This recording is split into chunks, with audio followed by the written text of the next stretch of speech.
Quatrième et dernier extrait du discours de la servitude volontaire d'Étienne de la Boétie. Je vous laisse rêver à tout ce que la Boétie nous décrit et qui trouve un écho particulièrement fort de nos jours.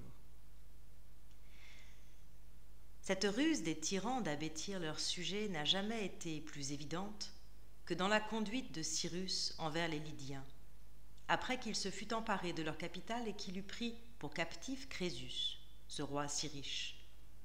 On lui apporta la nouvelle que les habitants de Sardes s'étaient révoltés.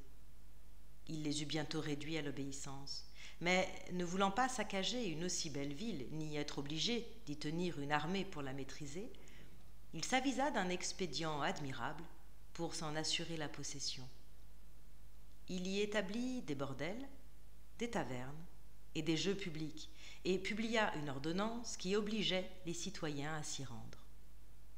Il se trouva si bien de cette garnison que, par la suite, il n'eut plus à tirer l'épée contre les Lydiens. Ces misérables s'amusèrent à inventer toutes sortes de jeux, si bien que, de leur nom même, les Latins formèrent un mot par lequel ils désignaient ce que nous appelons passe-temps, qu'ils nommaient ludi, par corruption de Lydie. Tous les tyrans n'ont pas déclaré aussi expressément vouloir efféminer leur sujet, mais de fait, ce que celui-là ordonna formellement, la plupart d'entre eux l'ont fait en cachette. Tel est le penchant naturel du peuple ignorant qui, d'ordinaire, est plus nombreux dans les villes.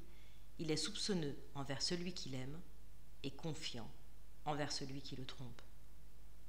Ne croyez pas qu'il y ait nul oiseau qui se prenne mieux à la pipée, ni aucun poisson qui, pour la friandise du ver, morde plutôt à l'hameçon, que tous ces peuples qui se laissent promptement allécher à la servitude pour la moindre douceur qu'on leur fait goûter.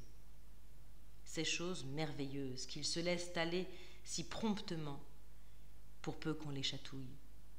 Le théâtre, le jeu, les farces, le spectacle, les gladiateurs, les bêtes curieuses, les médailles, les tableaux et autres drogues de cette espèce étaient pour les peuples anciens les appâts de la servitude, le prix de leur liberté ravie, les outils de la tyrannie. Ce moyen, cette pratique, ces allèchements étaient ceux qu'employaient les anciens tyrans pour endormir leurs sujets sous le joug.